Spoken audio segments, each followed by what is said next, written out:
A'udhu billahi minash shaitanir rajim. Bismillahir rahmanir rahim. Surah Al-KAHF, ayah number 32 to 44, inshallah. Bismillahir rahmanir rahim. وَاضْرِبْ لَهُمْ مَثَلًا رَجُلَيْنِ جَعَلْنَا لِأَحَدِهِمَا جَنَّتَيْنِ مِنْ عَنَابٍ وَحَفَفْنَاهُمَا بِنَخْلٍ وَجَعَلْنَا بَيْنَهُمَا زَرْعًا. And tell them the story of the two men, upon one of whom we had bestowed 2 vineyards, and surrounded them with date palms, and placed a field of grain in between. كِلْتَا الْجَنَّتَيْنِ آتَتْ أُكُلَهَا وَلَمْ تَظْلِمْ مِنْهُ شَيْئًا وَفَجَّرْنَا خِلَالَهُمَا نَهْرًا. Each of the 2 gardens yielded its produce and never failed therein in any way, for we had caused a stream to gush forth in the midst of each of them. So the story is of 2 men, they are friends. One of them is really blessed by Allah. He has got 2 gardens, and these gardens have got grapes growing in them. And around them, there are palm trees, date palm trees. So they are protected from outside. If there's a sandstorm or wind blows, they're protected. And in between them, he's got a lot of land where he can grow crops. And each of these gardens is very self-sufficient. They've got streams of water gushing out. And they don't need any effort for irrigation, and he doesn't have to depend on the rainfall. So he's all sorted. Now, people who are agriculturalists, they would tell you that in agriculture, you can not always have profit. It's very rare to have profit all the time. One year is a good year, the next year is a bad year. You make a big gain one year, and then you lose a lot of that gain next year. So from agriculture, it's rare for someone to become rich. But this man, Allah Ta'ala says that his crops, his produce never failed. So he was having profit after profit after profit every year. He never had a bad year. He never had a bad season. And he's producing all kind of stuff. He's producing fruit, so he's got grapes. He's producing dates. And he's also got crops. So he's self-sufficient and he's making a very good business. وَكَانَ لَهُ ثَمَرٌ فَقَالَ لِصَاحِبِهِ وَهُوَ يُحَاوِرُهُ أَنَا أَكْثَرُ مِنْكَ مَالًا وَأَعَزُّ نَفَرًا. وَكَانَ لَهُ ثَمَرٌ. So the man had fruit. فَقَالَ لِصَاحِبِهِ. And one day he said to his friend, وَهُوَ يُحَاوِرُهُ. Now this is important. وَهُوَ يُحَاوِرُهُ means they were just having a chit-chat. Light conversation, discussing in a casual way, informal way. In English, you would use the term bandying about. To and fro, just having a chat. Nothing serious. It's not that he is putting him down. It's not that he is telling him something in a harsh way. They're just having a chit-chat. They're just having a general conversation. That's what yuhawiruhu is. And what does he say? Ana aksaru minka maalan wa a'azzu nafara. I have more wealth than you, and I'm mightier in numbers. Numbers as in followers. Nafra means number of people. So it could be workers, it could be followers, it could be children.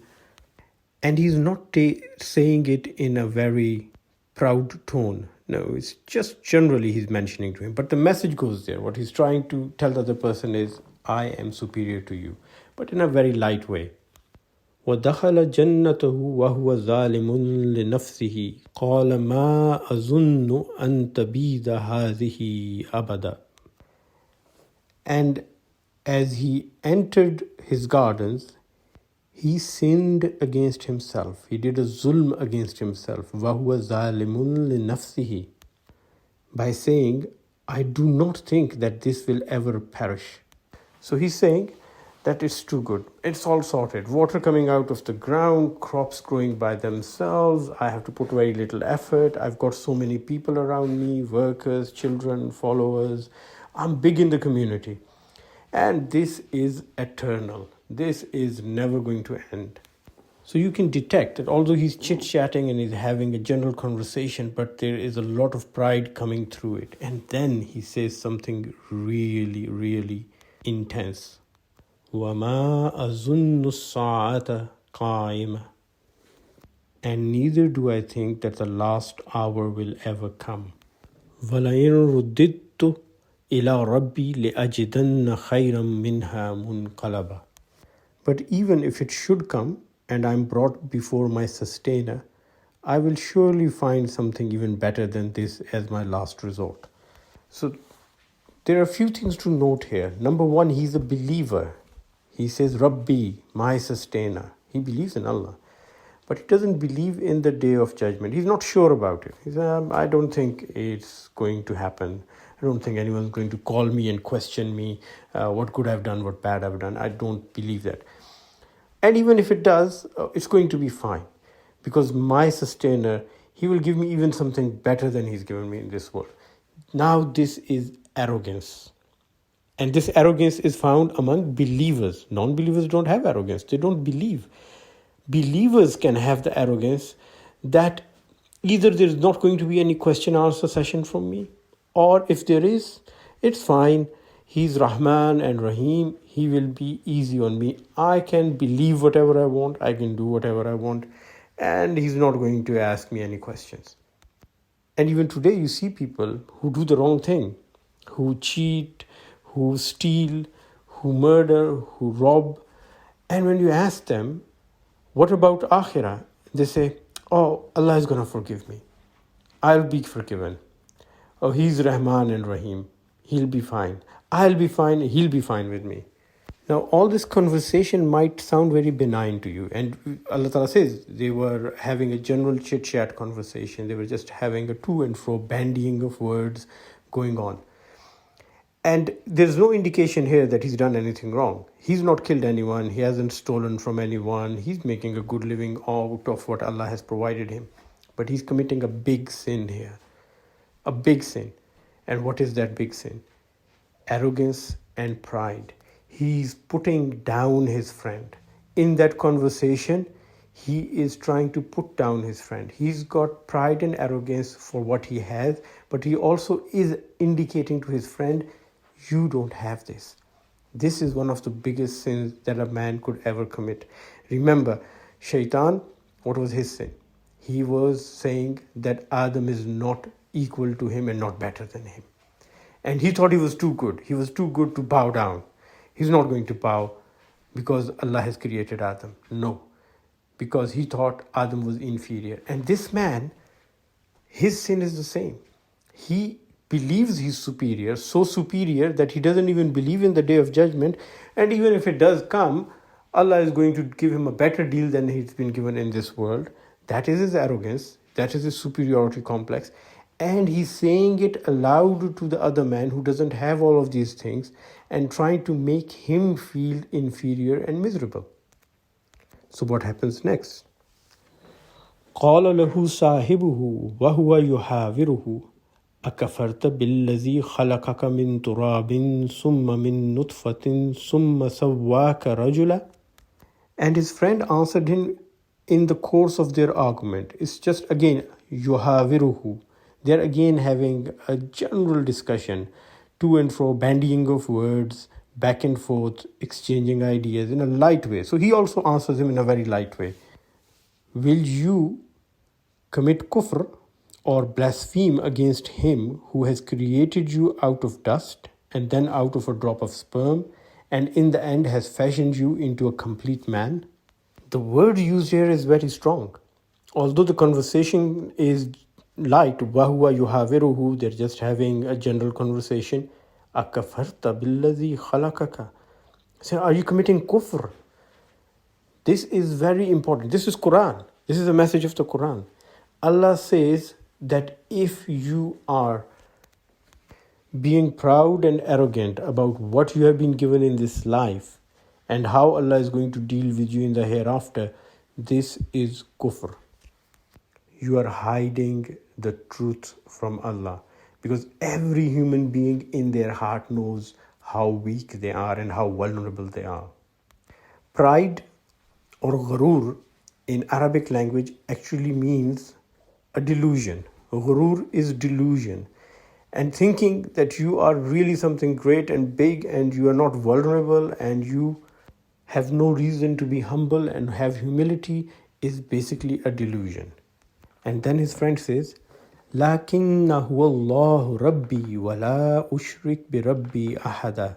But as for myself, I know that He is God, my sustainer, and I cannot attribute divine powers to any but my sustainer. Now, here we're talking about shirk.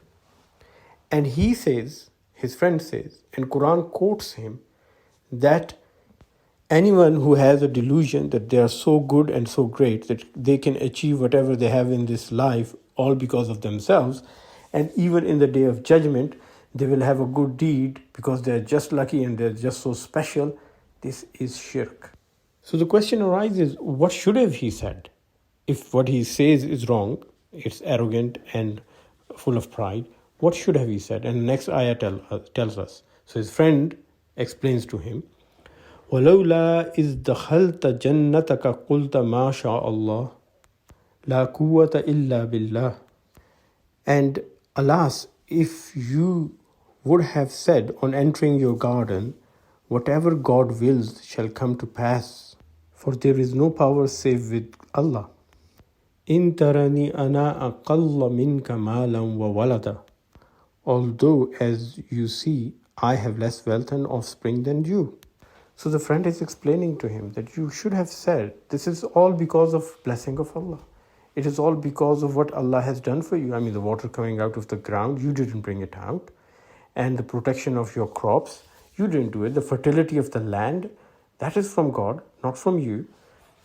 And you should have said that no one has any power except Allah. Even though you see, I have less wealth and less offspring. So he's telling him, yes, I get the point what you're trying to tell me. So in a very nice way, he's saying, I get it. You're telling me I've got less. I've got less money. I've got less people. I've got less offspring. You're very blessed. I get that point. And no denying that. But that is from Allah. If Allah wanted, He could have given me more and given you less. And the next ayah, He says that. فَعَسَى رَبِّي أَن يُؤْتِيَنِي خَيْرًا مِّن جَنَّتِكَ وَيُرْسِلَ عَلَيْهَا حُسْبَانًا مِّنَ السَّمَاءِ فَتُصْبِحَ صَعِيدًا زَلَقًا. Yet it may well be that my sustainer will give me something better than your garden, just as He may let loose a calamity out of heaven upon this garden, so that it becomes a heap of barren dust.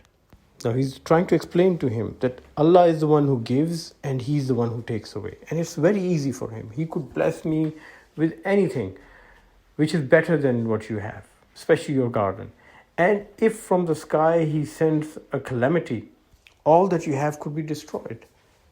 I mean, imagine the world we have. We've got these cities and we've got these ports and we've got tall buildings and we have agricultural land, and human beings have really transformed the planet.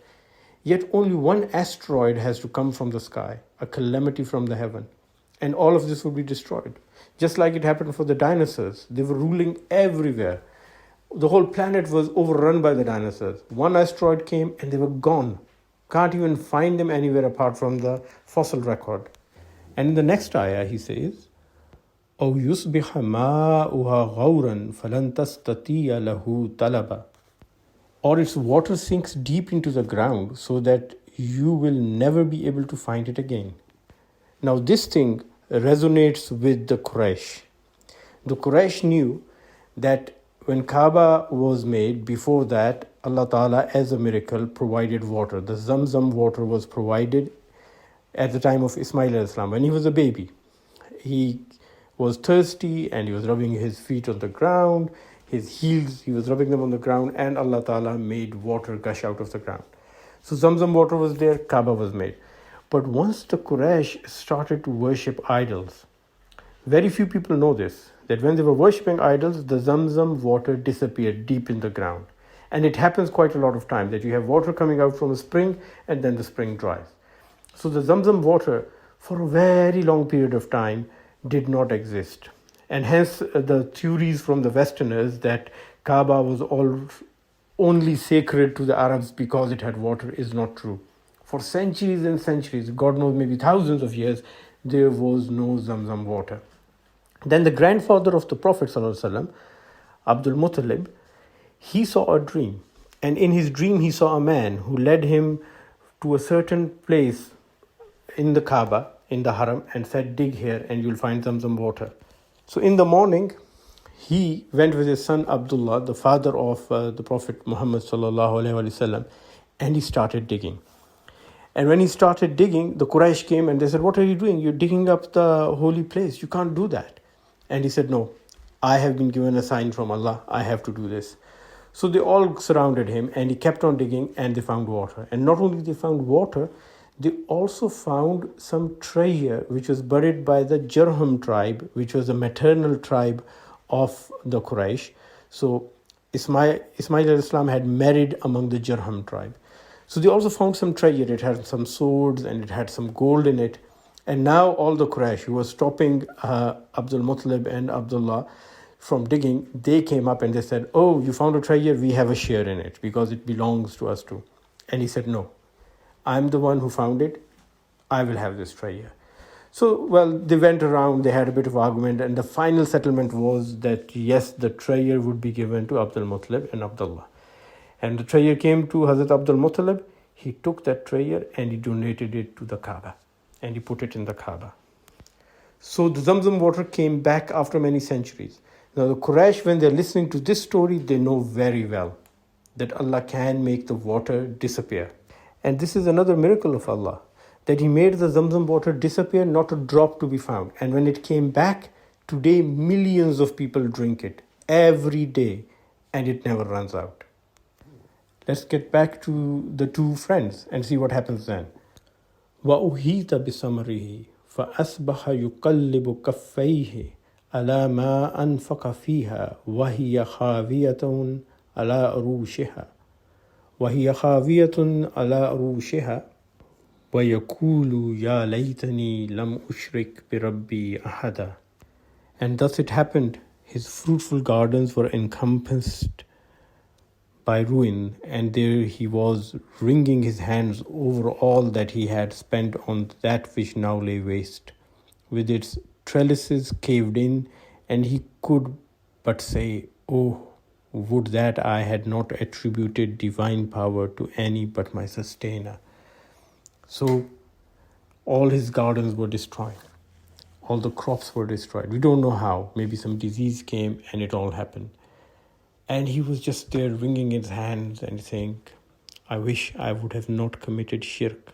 Now once again, he is admitted that he committed shirk. Now he comes to realize that when he did not say that all this is due to a blessing of Allah, and he attributed it to his good luck, and he attributed to his destiny and his own fate, and maybe his own hard work, he was committing shirk. This is again Quran telling us that shirk is not just putting idols and worshipping them, but even if you are arrogant and proud and you think that the good things in your life are happening because of you and the other people are inferior to you, you are committing kufr and you are committing shirk. وَلَمْ تَكُنْ لَهُ فِيَةٌ يَنْصُرُونَهُ مِنْ دُونِ اللَّهِ وَمَا كَانَ مُنْتَصِرًا. For now he had nothing to succor him in God's stead, nor could he succor himself. And he had no one to help him. It's all gone. Allah says that who can help you if Allah doesn't help you? And who is going to be your helper and who's going to be there to support you if Allah decides that He is going to take something away from you? And in the next ayah, this message is again emphasized. هُنَالِكَ الْوَلَايَةُ لِلَّهِ الْحَقِّ. Now here the word walaya, wali comes in again. For thus it is, all protective power belongs to God alone. هُوَ خَيْرٌ ثَوَابًا وَخَيْرٌ عُقْبًا. He is the best to grant recompense and the best to determine what is to be. So without Allah's help, we are helpless. And there's no one who could protect us and help us. And Allah is the one who rewards you, and He's the one who decides what happens in future. All destinies are in His hand. All outcomes are in the hands of Allah. So these two friends, the story ends here, and they lived happily ever after. Now you might ask, how did they live happily ever after? This guy lost everything he had. But come to think of it, Allah Ta'ala doesn't say that He did not restore everything for him. There are two ways things might have gone. Either Allah would have restored his garden and restored his crops in the time to come, because he is regretting and he is admitting his mistake and he's remorseful. His arrogance and pride is gone, so Allah could restore everything. Or maybe Allah would not restore them. In the greater scheme of things, what difference does it make? Today, does it matter whether that garden still exists or not? It doesn't, because that man is dead, his friend is dead. But what matters in the greater scheme of things? That he is being mentioned in the Quran. His words are in the Quran, and me and you are reading them. Allah has immortalized the words he said in his holy book. So this man, although whenever we read the story, we think his friend is the good one and he's the bad one, in the end, when he shows remorse and regret, this is istighfar. And you can rest assured that if he is regretful about what has happened and he says, I wish I would have not done shirk, Allah will forgive him. That's Allah's promise. Now, for the hereafter, he's sorted. Not only is he sorted, he's honored. And he's been put on a pedestal by Allah by mentioning this story in the Quran. So, it's a happy ending. And both of those friends, one who was already a believer and other one who was committing kufr and shirk despite being a believer. And this is a very important message from the story, that even Muslims who believe can end up committing kufr and shirk and might even not know that they are doing so. So that person who was making this mistake of kufr and shirk, he has also joined the right path and he's blessed by Allah. Inshallah ta'ala, tomorrow we'll continue with more of the study of Surah Al-KAHF. Please remember everyone in your prayers. Until then, Assalamu alaikum wa rahmatullahi wa barakatuhu, and thank you very much, Jazakallah khair, for taking time out and listening. Thank you.